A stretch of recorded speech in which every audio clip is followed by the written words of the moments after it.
Hello guys, how are you? This is Hinza here from NFT Studio 24 Japan.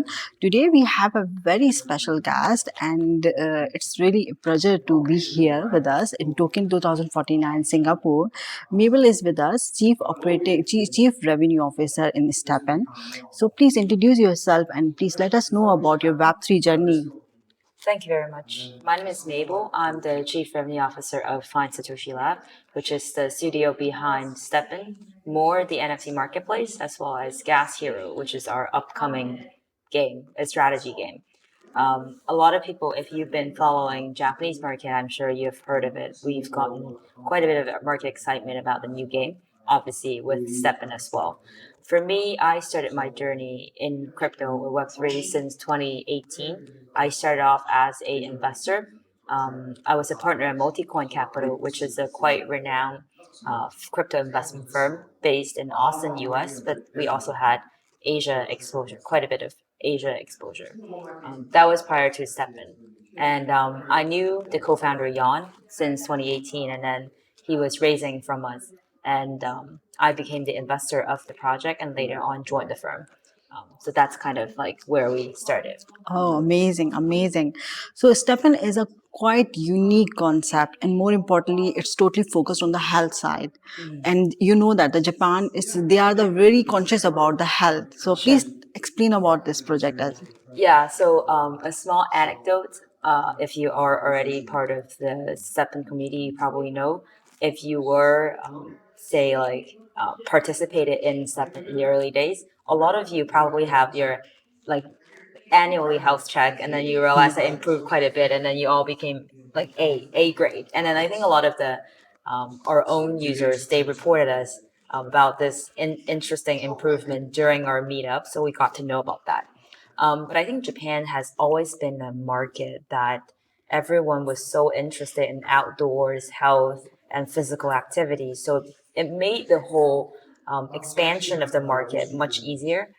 So I thought that was quite interesting. Like people have naturally the habit of running, of walking, of hiking, and then people like to do that together as a group.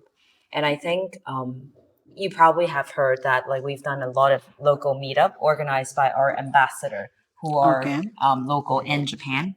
And a lot of those meetups are start with walking and running, and then they have some sort of barbecue or maybe like they get together, do some activity. So it's really interesting case of getting from online to offline kind of social scene there.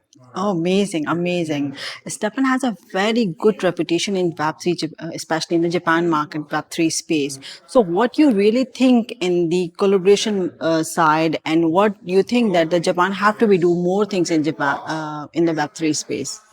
So I think, like, first of all, I'd like to maybe start with a lot of the collaboration that we've done.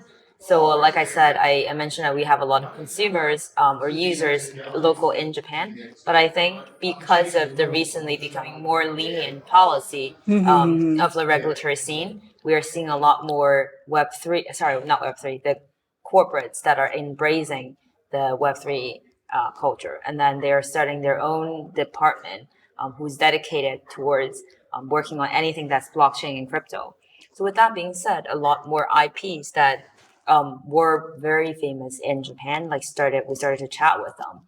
And we actually struck one of the partnership earlier this year in June. We announced that during one of the big conference in Tokyo. Oh, It's called Ghost in the Shell. And then a lot of people who are there at the announcement were quite happy about it, and that marked our starting point of having some sort of collaboration that connects the real world IP with STEPN activities. So people are no longer just using the NFT as a way to exercise; they're actually also buying these shoes as semi collectibles, where they can also have the skins of the sneakers in those IPs. So that's like a very interesting part. I think in terms of Japanese market, we are seeing a lot of the local enterprise chain, for example, Oasis, for example, Line. They all did some sort of experiment. I thought that was quite interesting, and I think in terms of the way that they work with international companies, that was also quite interesting. They were trying yes. to do a lot of the local user acquisition at the same time. Like for example, our NFT platform called More. like a lot of these Japanese gaming companies, they were trying to work with us and then have their NFT sales exposure to the global market. Global market, yes, of course.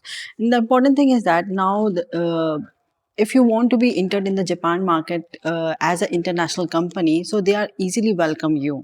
So, what's your response about that? So it's an interesting question. We definitely wanted to work more with the Japanese companies. However, I think one thing that is definitely a little bit of cultural shock for us is that all of these negotiations have to take at least for a year. I was telling other people that Yes. the collab took a year, and they're like, "Oh, that was fast. That was already on the fastest range." I was like, "Oh, okay, I see." So like that was definitely a big learning for us. But then we also realized that it just, it's a part of the culture that you need to take time to cultivate a relationship, especially during COVID. You can't meet each other and make the thing even harder. Yes. And also another thing is like language barrier, right? But I do appreciate that a lot of our Japanese users, they voluntarily were able to translate a lot of the content into Japanese so that it make the localization of our product, the spread of the concept much easier. So we were impressed by the motivation, the self-motivation by the Japanese users. Oh, amazing, amazing. One more thing I want to be add that the Japanese government really support the international projects because I'm living in Japan from last a long years, and we have the registered company in Japan, and we are working not only for the Japan market but the international market as well. And the good thing is that we have the expert alliance program in which the Masaki Taira-san, the government body person, he joined our program as a media platform. So, what do you think? We need to be invite more people to Japan, especially, and try to make some kind of ecosystem for that. So, what's your opinion of that? Yeah, so we actually chatted about this not only within our firm, but also with a lot of the IPs and enterprise that we were chatting with. Okay. I think the interesting thing is like they all have the consensus of that they need to create some sort of experience that people can actually have, so that like there's a connection between the virtual experience and the physical experience. That's quite important because like a lot of the people, especially the normies, the non-crypto native people, they care a lot about something that's tangible. That's number one. I think the other thing is about fiat onboarding. So obviously, I think like your people are seeing like Apple Pay was embracing the crypto space, and then even for us, like earlier this year, we were able to integrate Apple Pay into STEPN app, Amazing. where the buyers, they don't have to use any like crypto to directly purchase the sneakers, but rather they can use Apple Pay. And then you can obviously bind Apple Pay with your credit card and everything, and that makes it a lot more easier. Yes. So I would actually hope that I know getting approval from Line Pay or Kakao Pay was like probably something harder, but I think that's something we definitely very much look forward to. Amazing. I think the other thing, like I already mentioned it quite a few times, but it's like the value of IP, right? I think people naturally feel the connection to a IP that they recognize. So I think the combination of the IPs with a lot of the engaging NFT experiences, the interactive experiences with the NFT, I think there's a lot more that we can explore that. My one more question, because you are such amazing lady. I before the interview we will discuss so many things. So as you told, you are the investor, you are the part of the company as a chief revenue officer is a very I must say that responsible job. So what you advise to the Web3 space people, and not only the Web3 but also the Web2 people as well. So what's your advice? And especially you create a very amazing application, the STEPN for the health side sector. So what is your advice? So the advice meaning that we creating like basically the experience that us running the product. Yes. I see. There's a lot obviously. So we have a lot of Asians, specifically Chinese, in the team. Yeah. So we have a culture of shipping very fast. I think Yes. that is I something. admit this. That is something that I think very important to Web3 industry, especially that the market is 24/7.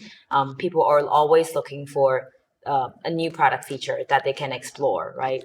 And then at the same time, I think it's also quite important and often highly neglected that we need to be constantly be in the community and then talk to all of our users and then make sure that they understand where we're heading to. And if there is some confusion or maybe like some concern, we need to address to that.